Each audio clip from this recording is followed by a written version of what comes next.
हिरण पूरे दिन घास खाने में लगा रहता है, घास को प्रोटीन में बदलने में ही लगा रहता है।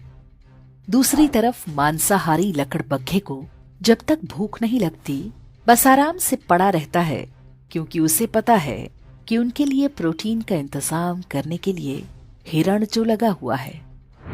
जब तक हिरण हैं, जंगल में खूंखार जानवर चैन से सोते हैं, पर हिरण जब कम होने लगते हैं तो ये भूखे खूंखार पशु नए जंगलों की तलाश करते हैं।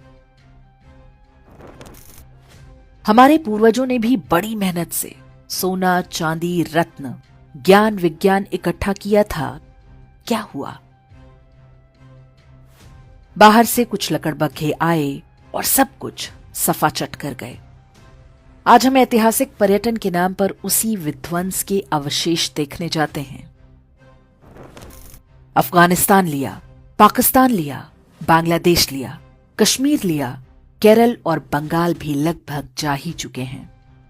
भारत के लगभग सभी क्षेत्रों में लकड़बग्घा बहुल क्षेत्र बसते गए। उनकी नस्ल के शिकारी परजीवी गुणों का विकास भी जारी रहा। अब पाकिस्तान और बांग्लादेश में संकट है, क्योंकि वहां हिरण लुप्तप्राय हैं। अब उन्हें नए जंगलों की तलाश है। उन्हें पता है कि पड़ोस में ही एक हरा भरा जंगल है। वहां पर पहले से ही भारी संख्या में लकड़बग्घे रहते हैं, लेकिन अभी छिटपुट शिकार से ही पेट भरने को मजबूर हैं।